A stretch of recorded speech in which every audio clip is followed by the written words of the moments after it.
heure. Merci, Mira. Donc, l'enregistrement est commencé. Puis là, je vois là, qu'il y a d'autres personnes qui continuent à se joindre à nous. Mais on va quand même commencer puisqu'il est 10 heures. Puis, Mira, tu pourras laisser les autres rentrer quand ils vont arriver.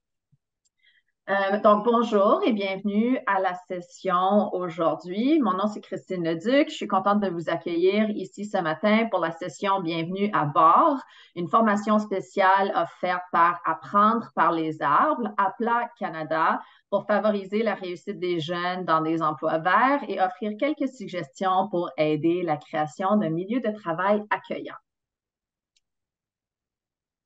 Donc, avant de commencer, nous allons faire une reconnaissance territoriale. Les bureaux de SFI et Apla Canada sont situés sur le territoire traditionnel et non cédé de la nation algonquine, dans ce qui est aujourd'hui la ville d'Ottawa.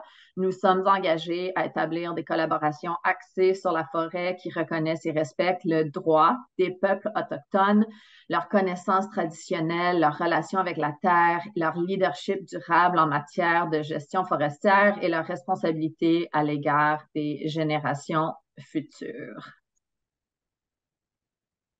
Donc, voici rapidement l'ordre du jour et ce à quoi vous pouvez vous attendre aujourd'hui. La formation sera livrée par notre collègue Meg Hanna, directrice de la foresterie urbaine et communautaire pour le Sustainable Forestry Initiative. Nous vous encourageons vraiment à participer au chat, à partager vos perspectives et vos questions. Je pense qu'on a quand même un beau groupe ce matin, donc ça va être le fun là, de passer un peu de temps ensemble. Et puis, s'il vous plaît, juste notez que nous allons répondre aux questions à la fin, mais quand même, rentrez-les dans le chat, puis on va garder ça en tête pour la période de questions à la fin. SFI et APLA Canada croient en une société qui reconnaît la valeur du plein air et des forêts aménagées durablement et qui en profite. Notre mission est de favoriser le développement durable grâce à des collaborations axées sur la forêt.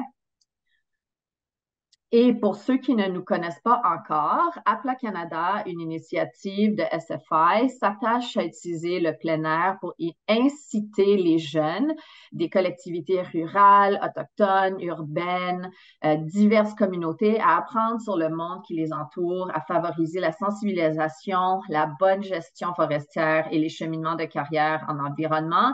Et nous, on se sert des arbres et des forêts comme des fenêtres sur le monde. Un des programmes d'Apla Canada, c'est notre programme des emplois verts et je pense que plusieurs d'entre vous sont des employeurs dans notre programme. Donc, voici les résultats à la fin 2023, puis nous poursuivons le programme actuellement en 2024. Depuis 2018, on livre le programme et on a placé plus de 7600 jeunes dans des emplois verts et soutenu plus de 420 employeurs partout au pays grâce à cette subvention salariale. Et on est très content de ce programme. Donc, Meg, je te passe la parole. Merci. Bonjour, merci et bienvenue tout le monde. Merci beaucoup de votre intérêt pour être ici. Puis merci Christine pour l'introduction chaleureuse et très complète. Je suis assez enthousiaste de vous parler de l'idée de l'intégration des jeunes à l'emploi, ainsi que les méthodes de créer des milieux de travail inclusifs pour tout le monde. Un peu mon pourquoi pour être ici aujourd'hui, c'est que c'est un sujet qui me passionne parce que j'ai pu profiter d'une carrière très stimulante en horticulture publique, en foresterie urbaine, en gestion organisationnelle, incluant 8 ans comme contremaître à la Ville de Montréal. J'ai grandi dans les travaux publics et j'ai fait tout ça depuis 19 ans grâce à des connexions que j'ai faites quand j'étais adolescente à entretenir des parcs et des espaces verts près de chez nous. J'ai tellement connecté avec les gens dans cet emploi-là et j'ai tiré beaucoup de sens de mon travail que j'ai réorienté des sciences humaines à la gestion des espaces verts municipaux qui m'amènent ici aujourd'hui. Et je n'aurais pu arriver s'il n'y avait pas des personnes qui, là, pour me montrer un cheminement de carrière viable, prendre l'intérêt dans mes compétences et mon potentiel, ainsi que m'accorder de la responsabilité, peut-être un petit peu trop à l'époque, mais pour essayer des nouvelles choses, pour apprendre, pour faire des erreurs et développer et apprendre de mes erreurs. Tout cet investissement a cultivé à l'intérieur de moi une énergie et une passion à redonner au secteur, à faire du bénévolat. Et je ne pouvais pas faire ça sans ces investissements des gens. Donc, c'est toute cette énergie bien contagieuse que j'essaie de dégager et de mettre au monde aujourd'hui. Notre temps ensemble sera divisé en 4 objectifs d'apprentissage. Vous avez sûrement vu lors de l'inscription. C'est divisé un peu en 2 parties.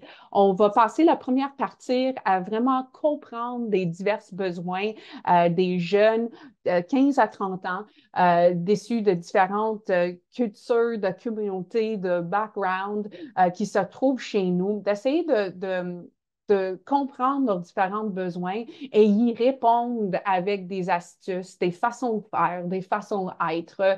Donc, une fois qu'on a reconnu puis répondu, là, on tombe vraiment dans les stratégies concrètes, comment on peut favoriser et cultiver un milieu de travail accueillant. Et quand on réussit cette étape-là, ça a des impacts à long terme, à rendre des milieux de travail vraiment le fun, des endroits agréables à être et cultiver le sentiment d'appartenance et engagement des employés à long terme. Nous allons commencer avec une petite mise en contexte, comprendre les perspectives et besoins des jeunes dans les emplois verts. Et pour le faire, nous allons, à Plat Canada, parler de notre programme, notre engagement avec le gouvernement fédéral, avec le programme des emplois verts. Donc, certaines de vous, aujourd'hui, sont bien employeurs de ce programme-là, puis on espère que vous allez tirer des leçons de tout ça. Mais en plus, pour les gens qui ne connaissent pas ce programme puis qui en font pas partie, toutes les choses qu'on va discuter est applicable partout dans le secteur. Donc, je voudrais vraiment prendre le temps de reconnaître ça. Avant de parler des autres et comprendre les perspectives, je vous invite dans un petit exercice de prise de conscience, de un peu comprendre de soi-même et faire la relation avec le monde autour de nous. Je vous encourage à penser vous-même pour quelques instants à l'exemple qui vient plus proche à votre mémoire, à votre esprit. Pensez à votre premier jour, dans votre premier emploi, votre first job ever, la première fois que vous avez travaillé, ou si c'est plus proche pour toi, de penser de votre premier jour de travail dans votre secteur actuel. Si vous travaillez dans les parcs, la conservation, la foresterie, la gestion des espaces verts, l'académie, pensez-vous à votre première journée dans ce secteur-là? Vous pouvez fermer les yeux si vous voulez vraiment embarquer. Je vais poser des questions qui invitent votre réflexion. Quand vous pensez à cette expérience-là, vous y étiez où? Comment vous y rendre à cet endroit-là? Est-ce que vous avez connu des gens autour de toi ou tout le monde, c'était des étrangers? Est-ce que pour cet emploi-là, vous avez parlé votre langue maternelle ou il a fallu parler un deuxième ou même peut-être un troisième langue? Comment vous sentiez-vous à ce moment-là? Excité, un petit peu énervé, out, complètement décroché, peut-être c'était un emploi que vous appréciez moins à l'époque. Et est-ce que vous étiez accueilli ou est-ce que vous étiez un peu laissé toute seule à vous-même ou complètement oublié? Si vous pouvez décrire cette expérience en un seul mot, juste un adjectif qui pourrait résumer comment vous avez senti lorsque c'était cette première journée, ça serait très aidant. Mettez-le dans le chat, dans le clavardage. On est vraiment hâte à savoir comment vous avez senti. Donc, on avait des gens anxieuses, enthousiastes, allez-y. C'est important, on veut faire un petit comparatif de nos sentiments, mais déjà, on a comme 2 émotions assez distinctes, nerveuses, donc on a des points communs aussi. C'est 3 choses vraiment intéressantes à soulever avec ça. Serein aussi, très, très différent que nerveuse, excitée. 3 choses importantes.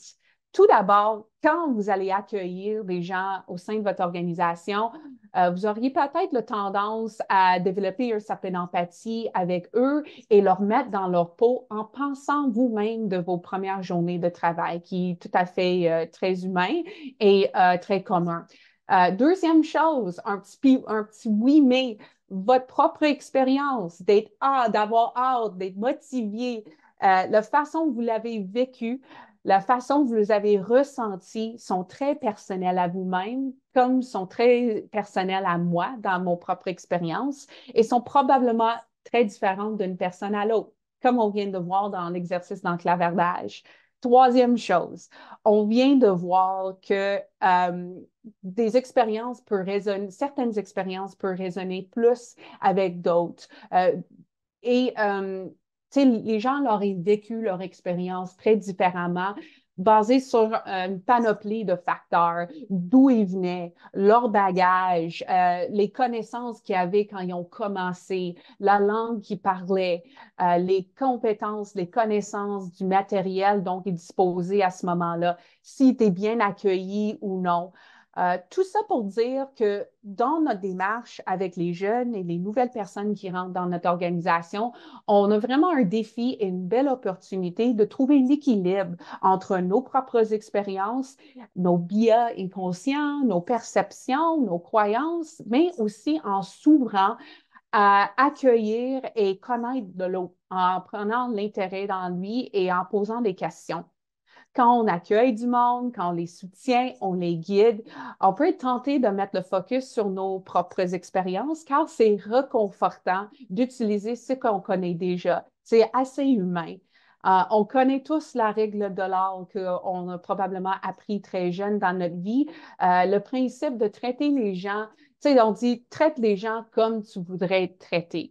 Mais ce que je vous invite à penser, si vous ne le connaissez pas déjà, ça a pris d'importance ces 20 dernières années dans le monde d'affaires, c'est la règle de platine. Traiter les autres comme ils aimeraient être traités. Donc, comment on peut le faire si, mettons, les gens, on pense qu'ils ne s'expriment pas ou on ne le sait pas? Là, c'est là que ça prend le petit défi, puis le facteur temps. C'est si on veut vraiment connaître comment les gens aimeraient être traités, il faut leur demander. Il faut prendre le temps d'ouvrir un dialogue avec eux, démontrer un intérêt, et c'est une confiance qui se bâtit pas après une rencontre, mais avec plusieurs connexions, plusieurs échanges. Donc, comment y arriver? On va parler de ça aujourd'hui, comment cultiver cette confiance. Donc, finalement aussi, dans cette expérience, je vous invite à penser à vos premières expériences de travail.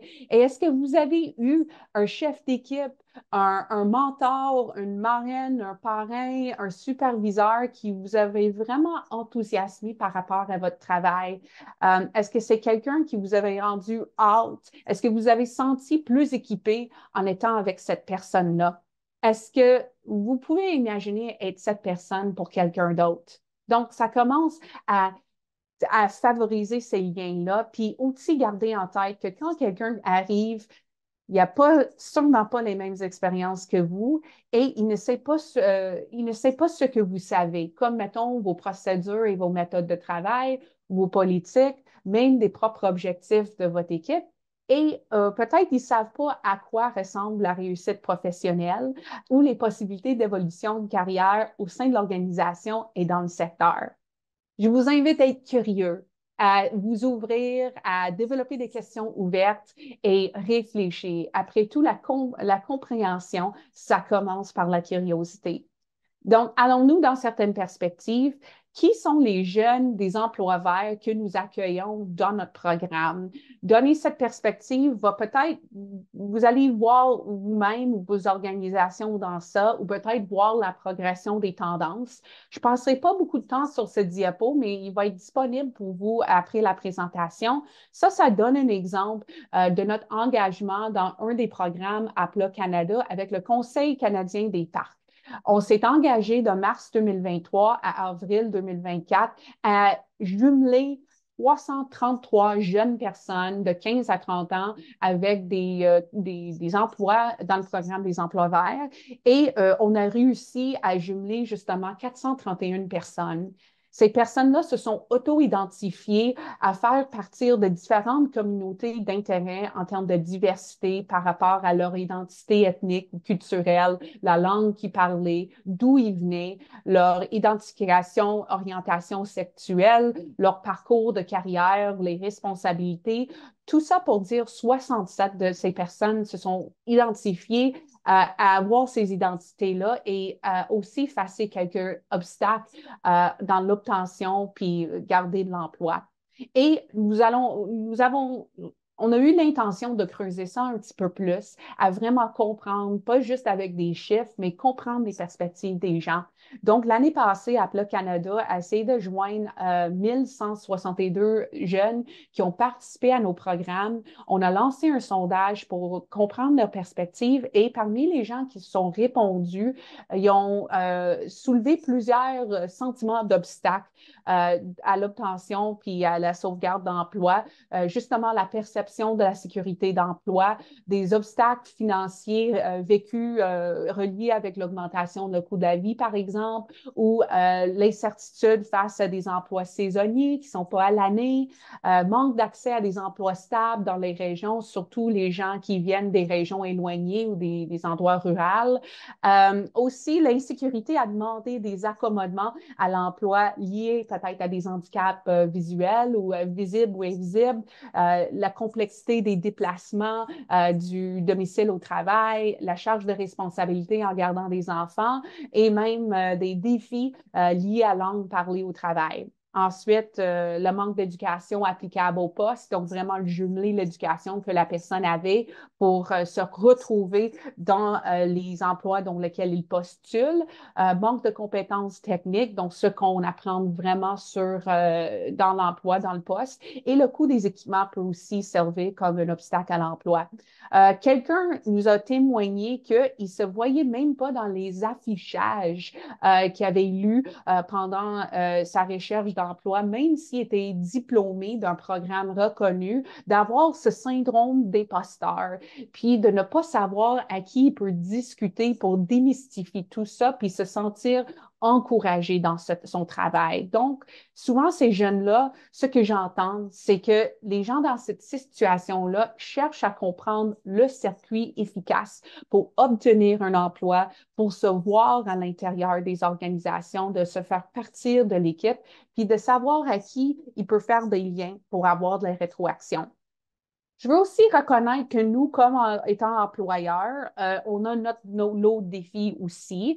On veut bien sûr que notre organisme soit en bonne santé financière, qu'on remplit nos objectifs et qu'on rende service à la population. Et pour le faire, il faut qu'on ait des employés qui se réussissent au travail. Et ça veut dire nombreuses affaires. On veut que la personne soit bien équipée pour effectuer physiquement et mentalement le travail qu'on leur demande en sécurité, à temps et selon les consignes, qu'il soit capable de reconnaître, identifier, prévenir des risques, qu'il sait à qui se référer en cas de doute, qu'on soit tous dans nos équipes conformes aux lois, règlements et politiques en vigueur, qu'on soit bien adapté au travail, d'avoir vraiment des relations positives avec les gens, mais à travers ça, d'avoir une certaine satisfaction à l'emploi, une motivation aussi. Donc, tout ça pour reconnaître que la réussite de nouvel employé peut être très différente d'une organisation à l'autre. Alors, comment cultiver ça? Comment être? On parle beaucoup ces temps-ci de la visibilité, d'être visible ou qu'une personne se sent vue. Qu'est-ce que ça veut dire? Peut-être vous avez déjà entendu ça sur la télé, dans vos organisations, dans vos relations. Hey, je me sens pas vue ou cette personne-là, il m'a vue. Qu'est-ce que cela signifie? Ça signifie que les humains sont des êtres sociaux qui font partie des interactions sociales assez complexes et un réseau diversifié de différentes communautés. Quand on est dans ces endroits-là, on veut se sentir accueilli de différentes manières. Donc, c'est quoi d'être visible? Mais d'une part, cela signifie de se voir dans un groupe, de se voir dans une équipe, voir des gens comme soi-même. Peut-être qu'ils ont une apparence similaire, peut-être qu'ils parlent de la même façon, ils mangent de la même façon, ils ont la même façon de penser. Quand on voit quelques personnes comme ça à l'intérieur des groupes, on devient plus à l'aise à former des liens avec ces personnes ou partager ses propres histoires. Et quand ce groupe est de plus en plus diversifié, là, ça devient assez intéressant. Être vu, c'est aussi d'être reconnu et considéré. Se faire donner une tribune pour parler et partager ses idées, être à l'aise de poser des questions et de ne pas se sentir banalisé ou ridicularisé pour avoir des questions. Il n'y en a pas de questions stupides. C'est être vu, comprendre aussi d'être crédité pour ses propres apports, donc d'avoir une reconnaissance pour du travail bien fait Et au contraire, ce qui peut être très dommageable pour les organisations puis pour la société, c'est la marginalisation. C'est le sentiment d'invisibilité parce que personne nous demande, personne nous écoute, personne nous voit. Ça peut cultiver un sentiment d'insécurité, d'avoir peur aux représailles parce qu'on ne pense pas comme les autres ou qu'on a des questions, d'être ostracisé parce qu'on a agi. Donc, ces gens, peut-être, ils sont moins à l'aise d'agir et ça peut entraîner aussi un désengagement total ou un certain je m'en foutisme. Comment on peut mettre à l'avant la visibilité? Ben, la meilleure solution, parce qu'on ne peut pas s'attendre que tout le monde connaisse tout sur les différentes identités, sur les coutumes, sur les croyances, sur les mots. Il ne faut pas se prétendre être un expert sur toutes les communautés qu'on rencontre, mais pour être en meilleure position, c'est de prendre le temps de demander aux gens, de demander comment ils prononcent leur nom correctement, de demander comment il apprend, c'est quoi son style d'apprentissage, est-ce qu'il est visuel, est-ce qu'il préfère que quelqu'un lui montre une tâche, puis après, il prend la chance de le faire, ou est-ce qu'on demande à une personne, elle, est-ce qu'elle préfère que quelqu'un fasse le travail, puis après, elle l'essaye, puis elle se fait un peu critiquer après qu'elle se fait donner des conseils. De poser des questions ouvertes à comprendre quoi ressemble une bonne journée de travail pour toi. Quand tu commences un rôle, y a-t-il quelque chose qui te préoccupe? C'est quoi? Et la question très importante à poser pour des superviseurs puis des personnes en position de gestion ou dans le coaching, qu'est-ce que je peux faire pour soutenir? Comment on met de l'avant la visibilité, c'est aussi prendre le temps d'écouter les gens. Si on leur demande une question ou si on leur passe la parole, c'est de laisser finir leur intervention. Et si on manque de temps parce qu'on est dans une rencontre de travail puis le temps file, mais on peut aussi reconnaître que j'entends que ce point, c'est important pour toi. On ne peut pas aller en profondeur en ce moment, mais on prend un temps, puis on engage à passer ce temps ensemble pour que la personne puisse finir son point ou parler de son idée ou sa préoccupation. C'est d'écouter pour comprendre, pas juste pour prendre du temps pour formuler sa réplique et de répondre, mais c'est vraiment prendre le temps de découvrir qu'est-ce qui intéresse la personne. C'est de demander à quelqu'un comment il aime être reconnu et vraiment faire le suivi. Qu'est-ce que ça veut dire? Mais si on demande à quelqu'un comment vous aimeriez être reconnu, est-ce que vous êtes à l'aise que je parle de votre nom dans une rencontre d'équipe, si vous avez fait un bon travail? Est-ce que tu es à l'aise si je mets ton nom ou le nom de ton équipe dans un courriel qui est envoyé à toute l'organisation? Est-ce que ça te rend fier ou mal à l'aise? Quand on sait ça, là, on peut après reconnaître la personne, la façon qu'il aime. Peut-être il aime ça juste en rencontre un à un, de se faire dire un tape sur le dos, hey, bon job, telle affaire que tu as faite, ça a vraiment aidé parce que merci beaucoup. Et mettre de l'avant la visibilité, c'est prendre le temps de planifier l'arrivée de quelqu'un dans une organisation, que ça ne soit pas un oubli ou un petit truc à dernière minute. Alors, comment on le fait quand on prépare quelqu'un pour travailler dans une organisation?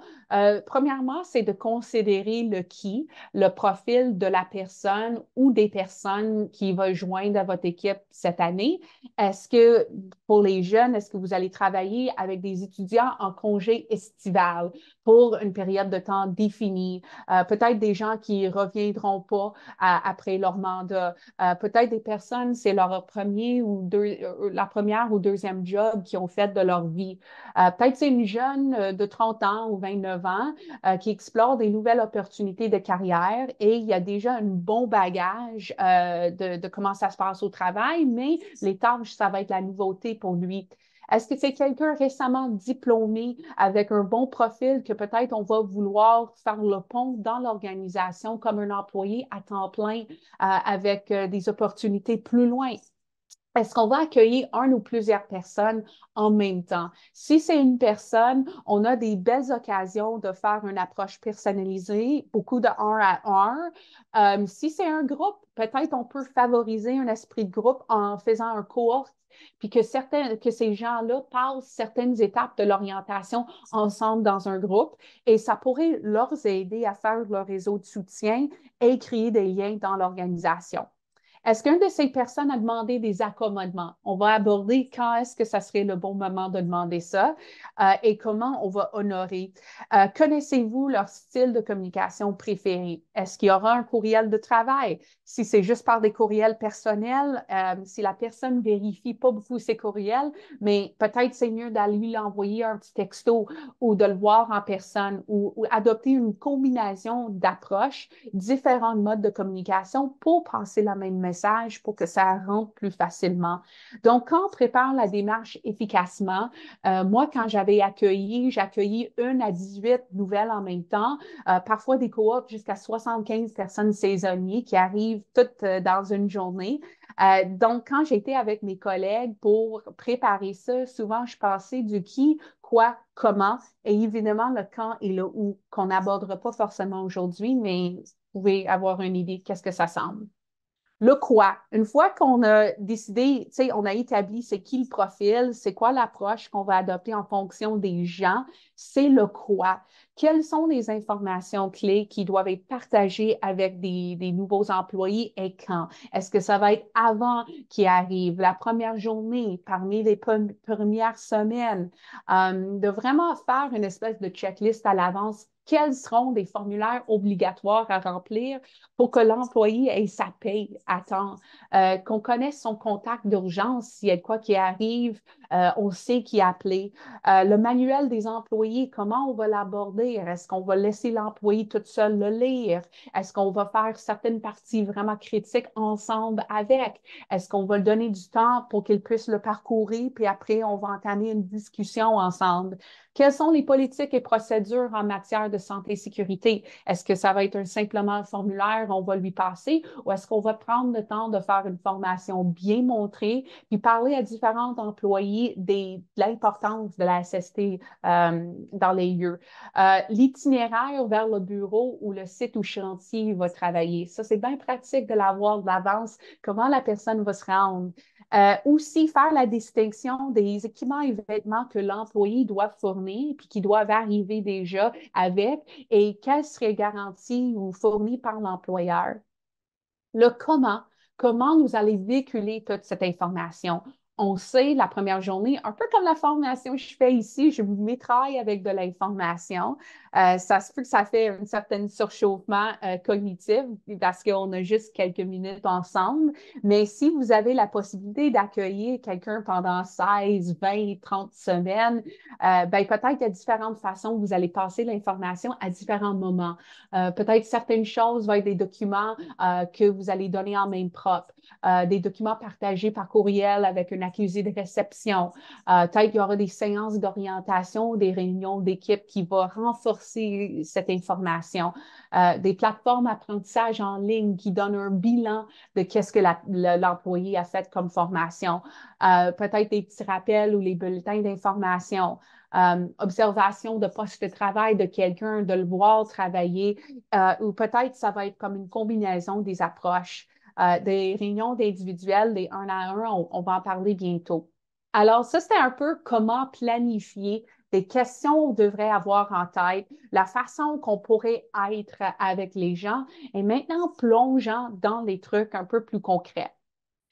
Dans l'intégration, on peut se voir comme des facilitateurs et des connecteurs. Qu'est-ce que ça veut dire? Bien, quand on est facilitateur, on facilite l'apprentissage et le développement des personnes et des équipes.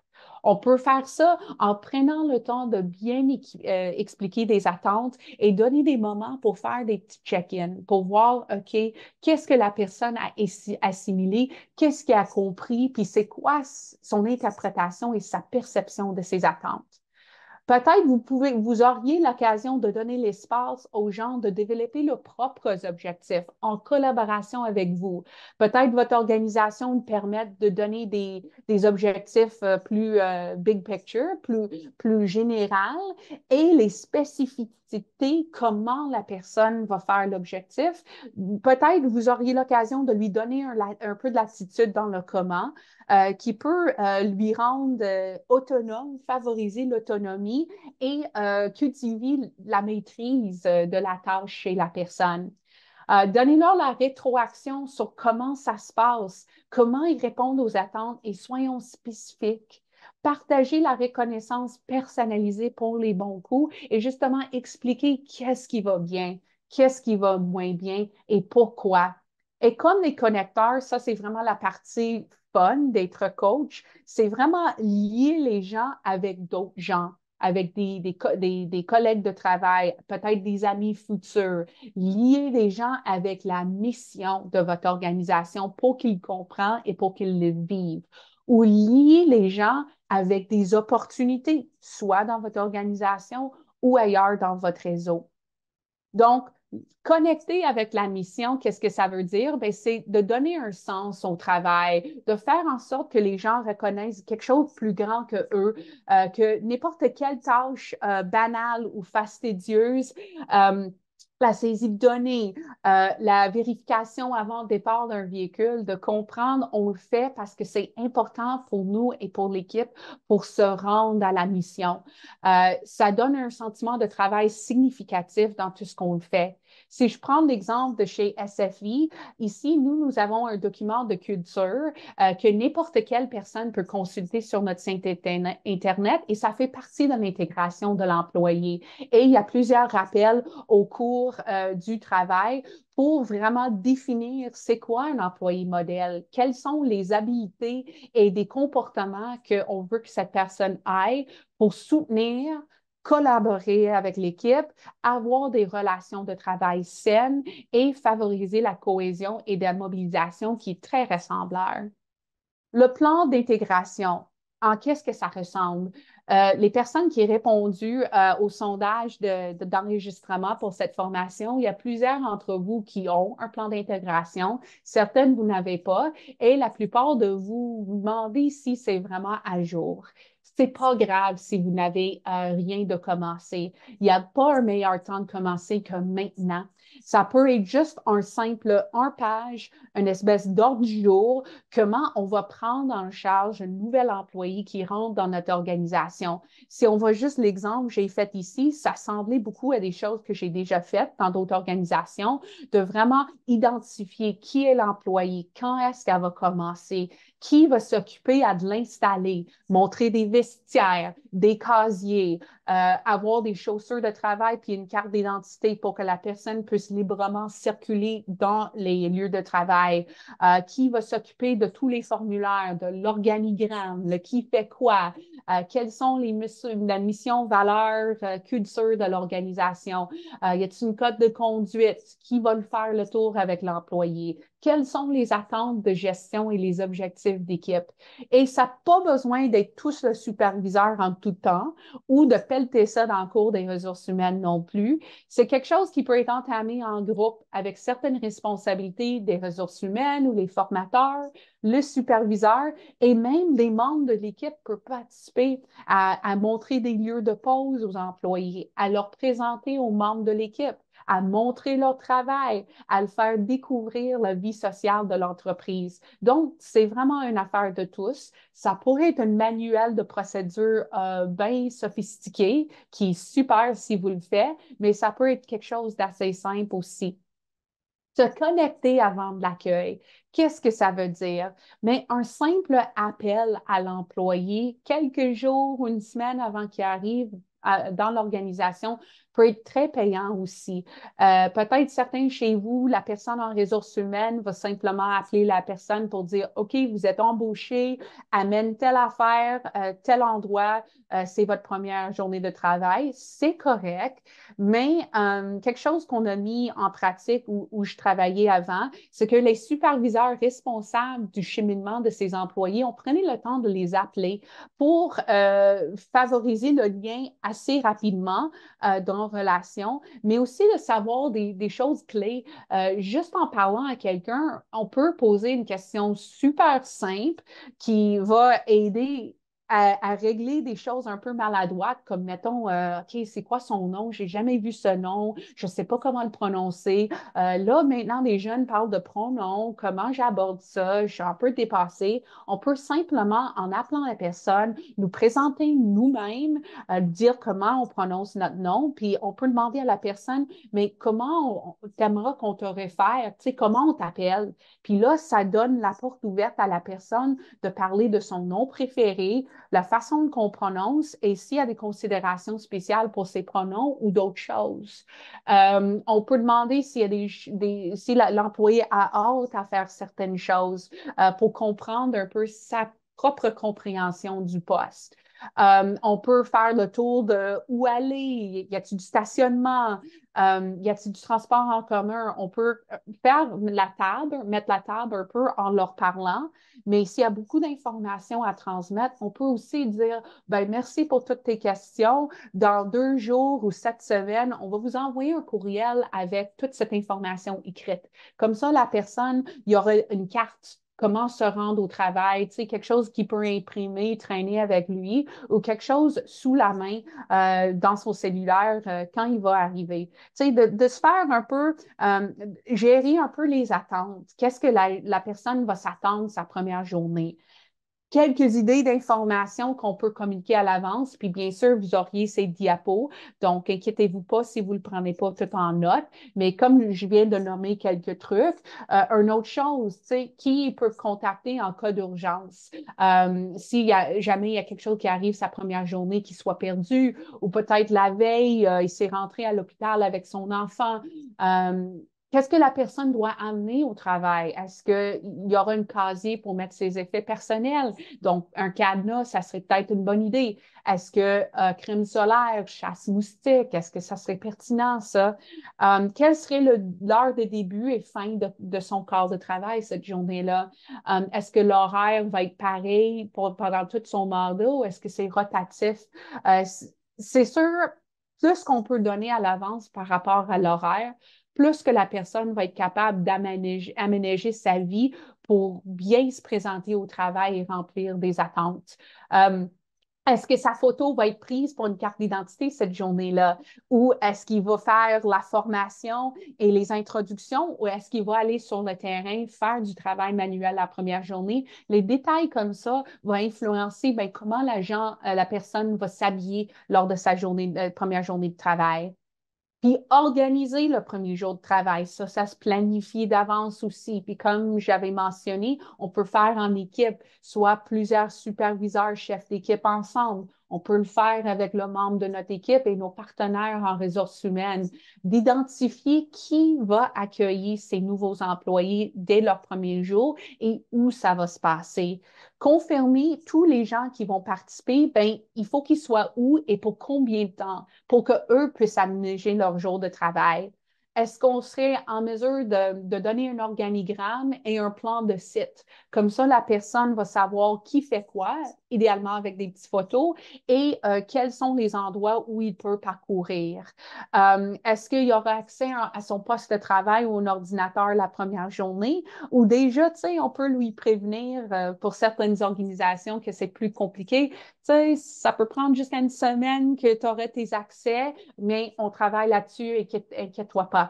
Et, tu sais, Une autre chose que j'ai vue dans trois organisations où j'ai travaillé, c'est de l'avis de bienvenue.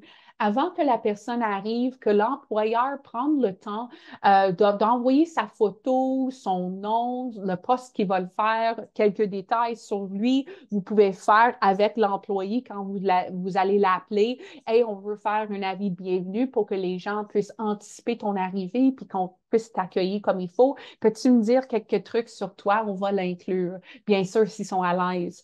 Et pendant l'intégration, y a-t-il un champion, un mentor, un employé modèle à qui vous pouvez jumeler cet employé un petit peu pour que cette personne peut montrer le meilleur de votre organisation et le meilleur de lui-même?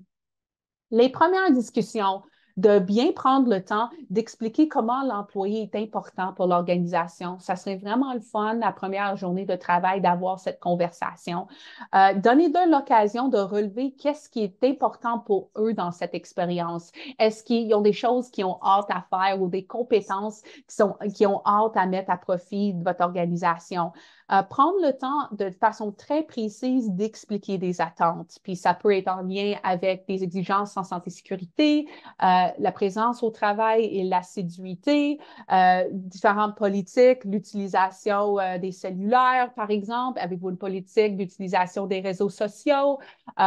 Aussi mettre de l'avant que si vous avez une politique anti-harcèlement et discrimination, de faire savoir que c'est sérieux puis que cette personne peut compter sur vous si lui-même exprime l'harcèlement ou l'intimidation ou la discrimination.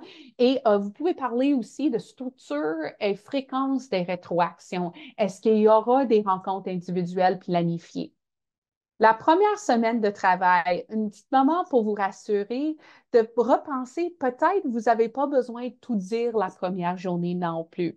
Peut-être qu'il y a une façon d'étaler ça sur les premiers jours et semaines quand la personne va arriver. Comme ça va vous enlever vous-même aussi une pression. Est-ce que vous pouvez mettre les modules d'orientation un peu en morceaux comme un petit casse-tête? Pour les premières journées et même pour tout le travail, quelque chose que j'ai appris dans mon poste comme contremaître, c'est de la valeur d'une tournée à chaque journée, de faire des petites tournées 5 minutes sur le plancher pour voir comment les gens vont dans leurs tâches, comment le travail se passe, quelles sont les dynamiques entre les gens. Tu sais, au début, quand j'ai introduit ça, les gens n'ont jamais eu ça auparavant. Fait que, tu sais, parfois, il y avait des tournées qui duraient 1 heure, 20, 15 minutes, mais le force d'en faire plus souvent, on a une meilleure lecture comment les gens vont, puis souvent, c'est un petit 5 minutes qu'on passe avec tout le monde. Y a-t-il quoi de spécial aujourd'hui? Comment vous sentez? Hey, tu fais une nouvelle tâche, comment ça se passe? Des choses comme ça. Mais je trouve que la chose qui a la plus de valeur quand on bâtit des relations avec des employés, surtout à l'intégration, c'est la valeur des rencontres individuelles planifiées à l'avance ou les un à un, the one-on-ones. C'est une possibilité d'élaborer des objectifs ensemble et créer un certain équilibre entre les attentes de gestion de l'organisation et le développement personnel de la personne. Donc, une intégration efficace, du 1 à 1, ça prend du temps, mais c'est du temps bien investi. Et si on le prend à l'avance à une fréquence planifiée et régulière, ça pourrait éviter des petits problèmes ou des malentendus qui pop-up un peu spontanément, qui peut aussi bouffer beaucoup de temps. Donc, moi, je crois fervent dans ça que c'est une façon de sauver du temps à long terme, mais de cultiver encore cette ouverture sur les autres. Des rencontres individuelles, on peut planifier 1 fois par semaine, 1 fois ou 2 semaines, de le garder au calendrier et de le respecter, la plage qu'on prend pour cette personne-là. On peut se préparer à de l'avance. Le gestionnaire et l'employé, c'est une occasion de parler de ses aspirations et objectifs professionnels, de parler justement des attentes, d'aborder le style d'apprentissage de la personne, comment ça va, comment il apprend, est-ce que ça va bien. C'est un moment qu'on peut aussi discuter certains accommodements ou aménagement du travail si nécessaire. C'est une occasion pour présenter des défis et travailler sur des solutions et donner l'espace à l'employé de créer ses propres solutions et d'en parler avant que cela devienne un problème pour l'équipe. C'est une façon comment jumeler les compétences avec des opportunités. Si moi, je rencontre Mira, mettons, à tous les semaines, puis je le sais qu'elle aime vraiment ça, la technologie, elle aime organiser des rencontres, elle aime essayer des affaires sur Zoom, mais moi, si la haute direction me présente un mandat de monter une espèce de programme, je pourrais peut-être compter sur Mira pour m'aider et faire un petit défi avec elle. Et c'est une bonne façon, les un à un, à faire de la rétroaction personnelle aussi. Donc, la rétroaction, le temps file, fait qu'il faut que je passe très rapidement, mais ça, cette fiche-là, c'est une belle aide-mémoire comment faire la rétroaction. C'est quoi un bon feedback? Un bon feedback, c'est quelque chose de planifié, intentionnel. Un bon feedback est spécifique. On se colle aux faits. On va nommer des comportements qu'on aime voir ou on va parler des situations qu'on veut plutôt que la personne évite, toujours en reliant cette situation, ce comportement avec des faits. Tu sais, des faits, mais l'impact sur les autres. Telle affaire qui vient de se produire, pourquoi ça nous a aidé à atteindre nos objectifs, pourquoi on a sauvé du temps avec ça, pourquoi ce comportement-là est moins désiré, comment ça l'a fait sentir les autres. Donc, c'est une façon d'aborder des choses comme ils sont, de donner l'espace à la personne de réagir, de faire du processing un peu.